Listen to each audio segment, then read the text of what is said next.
Ben voilà, merci de nous avoir écoutés attentivement, plus ou moins. Voilà, est-ce que vous avez des questions, des réflexions, des choses qui vous ont interpellé, qui vous ont choqué, qui vous ont intéressé voilà. Oui, non, personne. Ah, oui. Levez la main.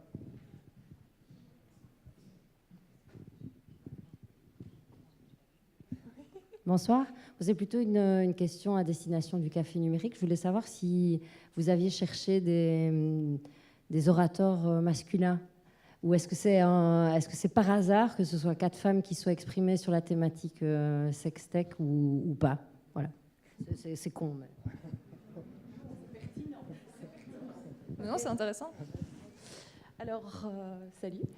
On a eu de grandes difficultés à trouver des hommes, de trouver même des startups belges, francophones.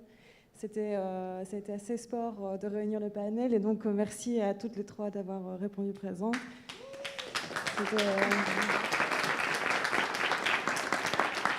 Et Christelle de Bisensory l'a aussi souligné, toutes les difficultés qu'elle avait et qu'elle a eues par le passé pour monter sa boîte.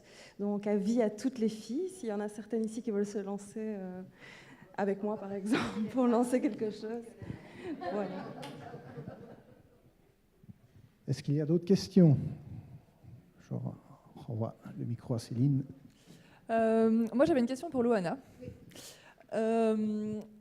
Qu'est-ce que tu conseillerais comme premier sextoy connecté à quelqu'un qui n'en a jamais utilisé, par exemple? Les deux. Les deux.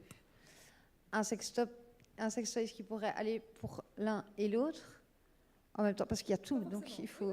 Ok. Le premier sextoy que je conseillerais connecté, alors je vais le tenir peut-être, pardon. Je suis une grande habituée, comme vous pouvez le constater. Hein. Alors, pour faire pas trop long, je dirais quand même que pour chaque plaisir, il y a un sextoy adéquat. Et donc, avant de conseiller quoi que ce soit, je vais d'abord essayer vraiment de comprendre à quel stade en est la personne qui en a besoin. Donc, essayer de voir aussi justement si la personne en face de moi sait ce dont elle a besoin pour avoir du plaisir. Ça, c'est vraiment très, très important. Moi, je ne fais pas que vendre des choses. Je suis vraiment là pour conseiller, écouter et essayer vraiment d'accompagner les personnes, quelles qu'elles soient, hommes ou femmes, à aller vers du plaisir. Parce qu'au final, c'est ça l'important, c'est d'avoir du plaisir. Et en essayant de trouver le moyen le plus facile pour y arriver, certes. Mais alors... une fois que les choses sont ciblées, donc j'ai une jeune fille qui me dit moi, le plus facile, c'est le clitoris. Voilà, j'aimerais bien un truc. Je présenterai donc mon meilleur ami parce que il n'a pas ce côté qui peut parfois faire peur du gros zizi tout veineux. Avec lui, c'est un petit micro rose qui peut ne pas faire de l'ombre à un homme, un vrai. Donc pas mal. Après, c'est clair que celui que je vous ai présenté tout à l'heure, ça c'est vraiment mon chéri parce que il est tant pour faire plaisir à la femme qu'à l'homme, ensemble, séparément. Il y a une multitude de fonctions, il y a une multitude de manières de l'utiliser. Et donc voilà, le WeVibe, c'est vraiment celui qui, moi, me parle et la demande en ce moment, en tout cas en 2018. C'est bien parti pour notre habit. Voilà, merci. Est-ce qu'il y a une autre question? Parce que moi j'en ai encore une, du coup. Est-ce que, tu parles des objets connectés, des sextoys connectés de façon hyper positive et enthousiaste, et c'est super chouette de t'écouter. Mais qu'est-ce que tu répondrais à des gens qui ont des réserves justement par rapport au fait que ce soit connecté, à comment sont utilisées les données, et qui pourraient avoir des réticences justement au fait que c'est connecté? Oui, tout à fait. Alors, c'est déjà arrivé. Moi, au magasin, il y a plusieurs personnes qui m'ont déjà dit « Oui, mais ok, surtout que WeVibe, il y a eu un petit buzz il n'y a pas longtemps, ils se sont fait pirater. » Donc, effectivement, quand on utilise des choses, au fait, qui sont connectées, que ce soit un téléphone, que ce soit un sextoy, on se crée une page Facebook, les photos qui seront sur Internet, et voilà. Je pense qu'on doit avoir une certaine conscience. En tout cas, moi, c'est comme ça que je vois les choses. On sait qu'à un moment donné, nos données vont être connectées, collectées, et donc à vous de voir. Si vous êtes réticent, eh bien, veillez peut-être à utiliser ça avec une connexion sécurisée, d'en parler, de voir un petit peu ce que vous en pensez l'un l'autre. Maintenant, on n'est pas en train de se mentir non plus, on sait vers quoi on va. Alors, voilà, mon WeVibe, il n'allumera jamais la vaisselle. On a de la marge avant d'en arriver ici avec ce genre d'accessoires-là. Maintenant, voilà, c'est sûr que c'est connecté, c'est pas contenu, mais voilà, c'est collecté, donc c'est gardé quelque part, on le sait. Voilà. Maintenant, bonne chance à celui qui piratera mes boules de Yesha et qui verra à quel point je force. Ça, c'est ma manière de voir les choses. Chacun vous fait comme il veut, quoi. Mais voilà. Faut être conscient. D'autres remarques, questions? Bon, ok, j'enchaîne alors. Je voulais te poser une question justement par rapport à la thérapie et par rapport aux robots sexuels. Donc, tu expliquais que vous utilisez justement les nouvelles technologies, la sextech pour aider des patients, etc. Est-ce que tu penses que c'est envisageable qu'un jour vous utilisiez des robots sexuels pour ça? Alors, dans un but thérapeutique? Je vais dire même plus, c'est qu'on utilise déjà les ancêtres, donc c'est-à-dire les poupées. Donc il y a des cas où la poupée peut aider à la thérapie, que ce soit dans l'apprentissage d'une gestuelle ou par exemple un cas où dans un couple, l'homme avait vraiment un désir très fort d'aller dans des clubs échangistes, où pour sa femme c'était hors de question, mais lui n'avait pas nécessairement envie d'échanger, il avait juste envie d'être regardé. Et donc ils ont trouvé tous les deux un consensus, une manière de se satisfaire chacun, et ils ont acheté une poupée qu'ils positionnaient dans la chambre, de manière à ce que l'homme pense être vu, et ça a vraiment reboosté le couple, parce que lui s'est senti écouté dans son fantasme, et qu'elle s'est sentie respectée dans son refus. Et donc, oui, vraiment, ça dépend de la manière dont c'est utilisé. C'est du moment qu'il y a un consentement et que c'est vraiment utilisé, je dirais, comme un outil, alors oui, pourquoi pas, vraiment. Okay. Personnellement, je trouve que le sujet des robots est assez intéressant. J'ai moi-même dit que ça ressemblait à un cadavre, et c'est vraiment ma première impression tout à fait personnelle. Et comme Christelle le disait tout à l'heure, c'est vraiment quelque chose qui est dans notre culture européenne pas très développé, alors que c'est justement très développé en Asie. Est-ce que quelqu'un a un avis par rapport à ça, justement? Est-ce qu'il y a des gens qui trouvent ça intéressant, choquant, vraiment complètement repoussant et dérangeant? Non, personne n'a envie de s'exprimer là-dessus. Est-ce que vous avez déjà essayé un robot sexuel? Non? Levez la main. Quelqu'un a déjà eu la chance d'expérimenter, non? Personne ne s'est rendu sur un salon, on a vu un robot ou une poupée? Non. Apparemment pas. Personne n'a un avis là-dessus, vraiment? Ah.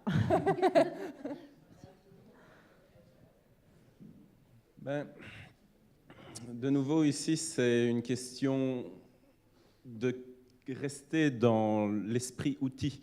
Le problème, c'est qu'il me semble qu'en Asie, justement, il y a parfois, disons, des dérives, c'est-à-dire des hommes qui prennent leur poupée comme une vraie femme, fondamentalement, qui remplacerait une femme faite de chair et de sang. Ça n'arrive pas qu'en Asie. Donc il y a des cas partout. Mais à ce moment-là, vraiment, donc en tant que professionnel, je parle en mon nom, moi en tant que professionnel, dans ces cas-là, je dirais que je réfère à un autre médecin qui est peut-être plus à même d'aider la personne, parce que clairement, là, on est, je dirais, en dehors, on sort des limites de la sexualité. C'est plus du domaine voilà, du fonctionnement, et de la, je dirais, de la transposition sur un objet, à un point où effectivement, de manière affective, je veux dire, ça peut devenir un problème. Donc là, ça arrive ici aussi, et là, je dirais qu'on est dans des cas qui sont un petit peu borderline, effectivement. Il faut rester vigilant. D'autres avis? Oui. Bonsoir. Moi, j'ai pas un avis dérangeant par rapport à ça. Moi, j'ai juste un problème avec la vie privée. À partir du moment où ça reste dans leur vie privée, je vois pas l'inconvénient d'avoir une poupée. D'ailleurs, que ce soit là, on parle beaucoup des hommes qui ont des femmes, mais je sais pas si ça se fait, mais j'imagine que c'est pas impossible que des femmes aient envie d'avoir un homme à la maison, un peu de le tailler comme elles en ont envie. Si un... J'aurais dû réfléchir à deux fois. Si on partit, voilà, le cas le plus concret, un homme n'arrive pas à draguer une femme, où il y a vraiment beaucoup de problèmes avec ça, je ne vois pas l'inconvénient qu'il ait une poupée à la maison, qui parte avec le sourire au travail, et qui dise « Ah ma chérie Marie », peu importe, et qu'il soit plus heureux, épanoui personnellement, parce qu'il a l'impression qu'une personne l'attend à la maison, alors que ça fait peut-être 10 ans que la personne est seule. Je ne suis pas professionnel, je ne suis pas sexologue, mais je ne vois pas le mal que ça pourrait causer autour de lui, alors que pendant 10 ans, il n'a pas été heureux. Donc peut-être qu'une poupée qu'il va acheter va le rendre peut-être plus heureux, peut-être pas plus... Ça ne va pas l'aider à retrouver une vraie personne, mais en tout cas, ça fera peut-être en sorte qu'il sera moins malheureux. Donc moi, ça ne me dérange pas. Alors, effectivement, ça peut tout à fait être un substitut. Maintenant, ce qui nous intéresse, nous, c'est plus de savoir comment se sent la personne. En réalité, en théorie, tout est possible du moment que ça, dans un cadre légal évidemment, bien sûr, mais tout est possible du moment que ça sert à l'épanouissement de la personne. Maintenant, c'est vraiment quelque chose où on reste très vigilant parce qu'il y a une distorsion de la réalité. Et il y a, je dirais que c'est un petit peu la porte ouverte vraiment alors à des choses qui ne sont plus équilibrées ou qui ne sont plus épanouissantes pour la personne elle-même ou qui la coupent très fort socialement. Donc c'est au cas par cas, mais pourquoi pas, effectivement, ça peut vraiment aider certaines personnes. Après, la question des robots, c'est aussi une question sur laquelle il faut légiférer, parce qu'il y a pas mal, justement, Christelle en parlait, des robots qui disent non, donc en fait, qui simulent des situations de viol. Il faut aussi savoir qu'il existe des robots enfants, donc à destination des gens qui sont a priori pédophiles. Alors, ça pose plein de questions à la fois éthiques, à la fois juridiques, à la fois philosophiques. Est-ce qu'il vaut mieux que quelqu'un qui soit pédophile se tourne vers un robot à forme d'enfant? Est-ce que plutôt que d'aller vraiment agresser une vraie personne, est-ce que ça ne va pas l'inciter, le fait justement d'avoir une première expérience avec un robot à forme d'enfant, à aller vers de vrais enfants? Enfin voilà, ça pose. J'ai pas les réponses, mais c'est vraiment des questions sur lesquelles, même en Belgique, ils sont en train de travailler au Parlement et de légiférer, parce que y a plein de questions éthiques et c'est très compliqué comme débat.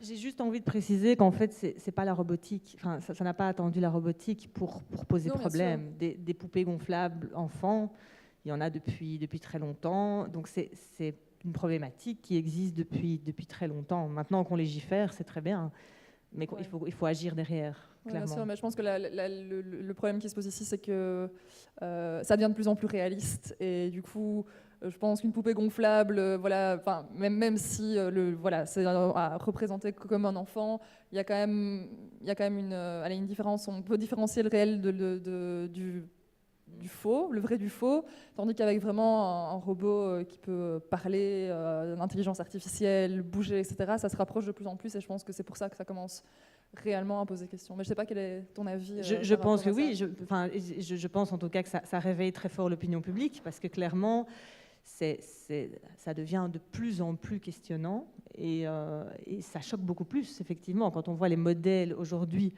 de robots sexuels, c'est vraiment impressionnant comment c'est complètement réaliste. Et donc, effectivement, ça choque et ça pose question. Oui, tant mieux.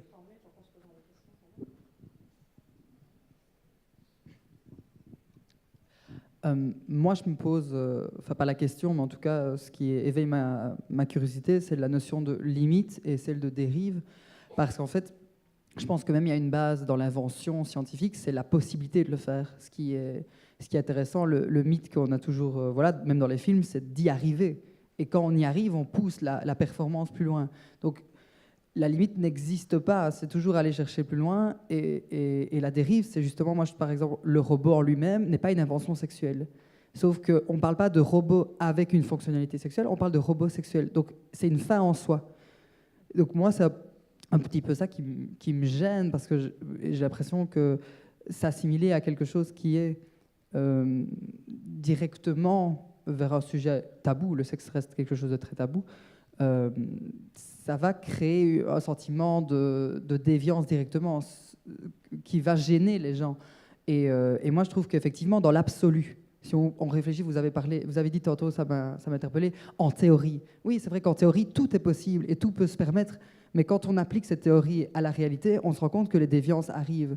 Et alors, est-ce qu'il faut limiter la théorie pour se dire qu'on va empêcher les déviances, ou est-ce qu'il faut légiférer en sachant très bien qu'il y aura toujours des dérives? On a légiféré, on sait que voilà, le viol ou la pédophilie ne sont pas acceptables, pourtant ces robots existent. Ben, ça ne devrait même pas se poser comme question. Donc, voilà, je pense que la limite et la déviance, on ne saura jamais les gérer, et que c'est tout le nœud du problème. C'est certain, c'est tout le lieu du problème, et c'est vraiment aussi toute la problématique en sexologie, c'est-à-dire où est-ce qu'on est dans le bon, entre guillemets, et je mets vraiment des guillemets, et où est-ce qu'on est dans le problématique. Et ce qu'il y a, c'est que c'est personnel à chacun aussi très fort, tout en respectant le cadre légal, je le répète, parce que voilà, je ne voudrais pas qu'on détourne ce que je dis, mais donc c'est vraiment très très personnel. Il n'y a pas vraiment de moyens de contrôler ça, si ce n'est en amont, et c'est vraiment un combat qui est vraiment important, c'est l'éducation sexuelle, et c'est l'éveil à ses besoins et à sa propre sexualité de manière saine, assez tôt, pour que clairement la personne ait les ressources nécessaires pour voir ce qui l'épanouit, etc., pour éventuellement peut-être qu'il y ait un rapport, je dirais, entre guillemets, sain à la sexualité. Mais à part ça, c'est sûr que c'est très flou, que les limites sont floues et que c'est compliqué de savoir ce qui est bon ou pas bon là-dedans. Oui, et je pense aussi que ce soit en matière de sextech ou des avancées technologiques hautes, ça va tellement vite, ce sont des choses qui arrivent tellement, qui sont nouvelles, que en fait ça ne suit pas, quoi. Au niveau de la loi, ça ne suit pas, ce sont des processus qui prennent énormément de temps, où il doit y avoir des discussions, enfin, ça prend vraiment beaucoup de temps, et donc je pense que malheureusement les dérives, on ne pourra pas les empêcher avant qu'elles arrivent, quoi. On pourra les arrêter une fois qu'elles seront arrivées, on se dira ouais, ça c'est quand même un peu limite, on va peut-être réfléchir à ça, mais c'est un domaine qui est tellement vaste, avec tellement de possibilités, que c'est très compliqué de vraiment faire ça en amont, en fait. On a une réaction ici. C'est la discussion sur l'éthique qui m'évoque un peu la question, et je me demandais en fait dans vos métiers, surtout vendre des sextoys et puis sexologue de l'autre côté, comment vous êtes amené à gérer ça, c'est-à-dire l'influence des technologies sur les relations humaines. Finalement, d'un côté, on a le sexe qui est très intime, très lié à l'humain, et d'un autre côté, les technologies très déshumanisées. Comment ça influence aujourd'hui les relations de couple de façon plus intime, justement? Comment ça change la notion de couple et de regard qu'on peut avoir, enfin, peu importe qu'on soit homo ou hétéro, mais comment ça peut changer et influencer les relations physiques entre les êtres? Voilà. Un peu philosophique. Pardon. Alors, moi, je pense que le côté qui va influencer un petit peu, ça va peut-être, c'est mon avis, faire un office de tiers par moment. Donc, c'est tellement vaste, les soucis rencontrés dans un couple sont tellement vastes. Nous, on a des ados au magasin, comme on a des personnes de 98 ans, on a des couples, on a des gens seuls, on a des gens qui ont des difficultés, qui ont des souffrances terribles et d'autres pas. Donc, tout va dépendre du souci, mais disons dans un souci général où à un moment on a un couple qui vient pour mettre un petit peu de dynamisme et de changement dans le couple, le fait qu'il y ait un objet... Eh bien, voilà, la responsabilité est un petit peu partagée entre plusieurs personnes, et on reste toujours dans cette optique de plaisir et de bien-être et dans la non-concurrence. Enfin, ça, c'est quelque chose, en tout cas, moi, j'essaie vraiment de faire très, très attention à ça. C'est-à-dire qu'à un moment donné, voilà, ça a 4 heures d'autonomie, un être vivant, on a plus que ça, normalement.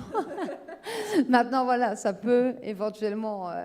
peser dans la balance, enfin, voilà, il faut le considérer comme une tierce personne et pas quelqu'un qui va à un moment donné prendre la place de l'autre. Et je pense que vu comme ça peut faire partie donc du plaisir et voilà. Alors moi, je dirais simplement que ça influence la vie intime, un peu comme ça influence toute la vie relationnelle, c'est-à-dire qu'il y a vraiment ce risque de totale déconnexion où clairement, par exemple, une femme qui vient d'accoucher, plutôt que d'entretenir le lien avec le nourrisson, va avoir son regard rivé sur le smartphone alors que le bébé cherche le lien. Donc ça, ce sont des choses qu'on voit dans tous les domaines. Et donc la vigilance, c'est pas une vigilance qui crie au loup, c'est juste rester vigilant, de s'octroyer des moments où on est vraiment l'un avec l'autre. Et c'est sûr qu'en consultation, je vois de plus en plus de couples où ça prend une place, mais pas juste le sextoy, aussi le smartphone et la connexion ininterrompue. Et l'un des premiers exercices que je donne, c'est chacun range son smartphone à partir de telle heure. Et voilà, et on voit ce qui se passe. Et parfois, ça met des semaines avant que les gens fassent l'exercice, parce que c'est difficile, c'est compliqué à l'heure actuelle. Par contre, l'effet se voit très vite. Mais donc, il y a un réel impact, et c'est un impact qui est, je dirais, interpellant. Et on est vraiment à un stade, aujourd'hui, on n'a pas un recul suffisant pour tirer des conclusions tout à fait fermes, mais en tout cas, on voit qu'il y a une déconnexion et que ça change la relation intime. Je dirais que les gens vivent leur sexualité de manière un peu plus autocentrée, donc tournée vers eux, que dans le pur partage. Ce qui n'est pas toujours une mauvaise chose, mais voilà, c'est un constat. Dernière réaction, des questions encore dans la salle ou bien... Voilà, je vous propose de clôturer cette soirée ici. Merci à nos intervenantes, Céline, Luana et Charlotte. Prochain rendez-vous, donc, c'est le 21 mars. Ça parlera de la mobilité, c'est chez Porsche. Merci à tous de nous avoir suivis en ligne et d'être venus ici. Et à très bientôt. Bonne soirée. N'oubliez pas de reporter vos verres au bar, évidemment. Merci.